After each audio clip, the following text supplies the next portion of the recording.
Hello and welcome to my video. My name is Alec Dulks, and in this video I'm going to be showing you and reviewing my Link character slash cyborg. Basically, in semester 1 there was three main issues that I wanted to address during this project. Number 1 was the texture quality. The texture quality was very poor and there wasn't much detail in terms of normal maps and such. So that was number 1 on the list. Number 2 was proportions, and I decided to go back to the subdivision 1 in ZBrush and fix the main proportions that were wrong with his chest area.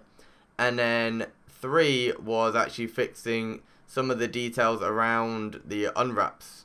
Like there was some issues with texture overlaying and such, and I decided to fix them up. So those were the three main things. Basically, what I started off doing was going back to subdivision 1 and change the proportions of the chest. From semester 1, the main issue was that the chest was too blocky and too square. So I decided to exaggerate the style a bit more in terms of anime and make him quite slim and also quite curvy, and also make his chest a lot more bulky and to make it seem like he's a bit of a chunky kind of person and a bit more muscly. I also, when I went back to this stage, I decided that instead of doing Photoshop texturing, I was going to do poly paint.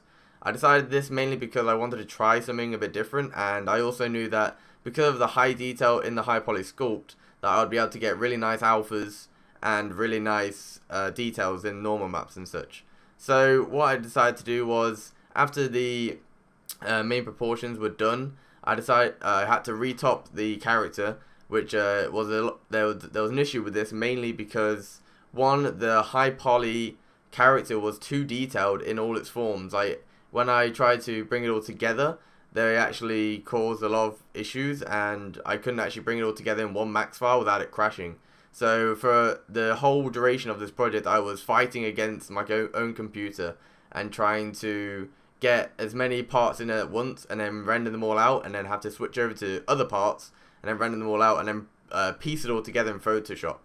So the main thing that I did was, when I did the retop, I started off with the cloth layers and such, and I noticed that the conform tool wasn't working in 3ds Max, so this was another issue where I had to hand move all the vertices to conform to the new proportions of the character. One big thing that I did after the retop was I made sure that in the unwrap that there wasn't many overlapping scenarios. One big example was on the legs, where the pipes are on the right leg. When I did the AO bake, because the legs were overlapping over each other, there was actually the pipe shadows on the left side as well. So obviously I fixed that in the final outcome, and along with a couple of other things like the wrist guards as well were overlapping, so that caused some issues. And also the hands have now got separate ones for better shading in terms of the bent normal.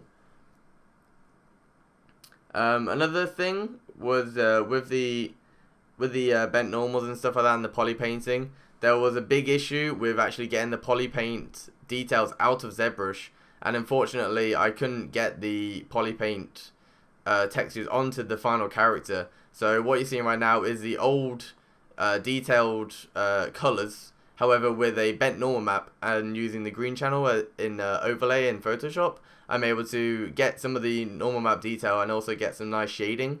Obviously, as you can tell, it's in UDK, and it's currently using a matinee sequence to rotate around, and it's all using cinematic lights.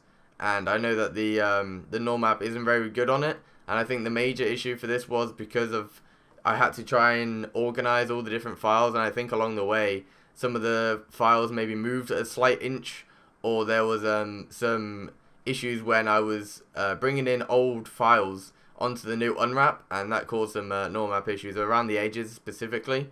And on some of the cases, like some of the hard edges, you can really tell how the smoothing is really struggling, especially on the shield on the back. Another thing with the normal map actually is on the shield and sword, I actually combined them all together, and what I did for the normal map was I actually used the explosion baking. So that obviously means that they get a much better bake in terms of final results. The issue was with the shield that it was all attached together, so I couldn't actually do the explosion mapping. So in terms of an evaluation, I would definitely use explosion mapping for the shield as well, and then attach it later on. as well as the sword, a lot of it is attached together. So again, I would definitely look into that a bit more, and definitely do that.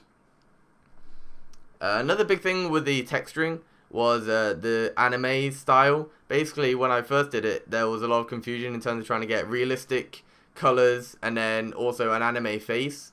So instead of me not deciding, I decided in semester 2 that I would definitely go with anime, and therefore I made the details a lot more anime-esque. Like, one big thing which unfortunately didn't get put onto the final render was eyeliner around the eyes to give the proper anime looks, and also I changed the face of the structure of the face to better define the anime eyes of Link.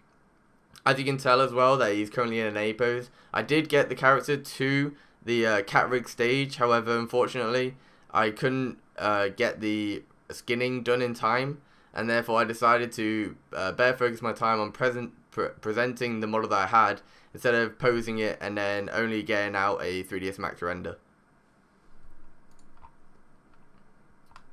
I'd say that's about it. In terms of evaluation, I really struggled in terms of keeping it all organized, and as you can tell, like, there's some serious issues in terms of texturing and like specular maps on it. So in terms of texturing, it probably hasn't improved since semester 1. However, I can show how there was definitely poly paint details that were going to look really nice on it. Unfortunately, there was major errors getting out of ZBrush onto Intex Normal. So unfortunately, that wasn't able to happen. However, I'm still very happy with the final product, and I still think it's still an improvement from first semester, and it's also got a lot of extra unique techniques such as rim lighting in UDK, and the bent normal shading on the diffuse. That is all.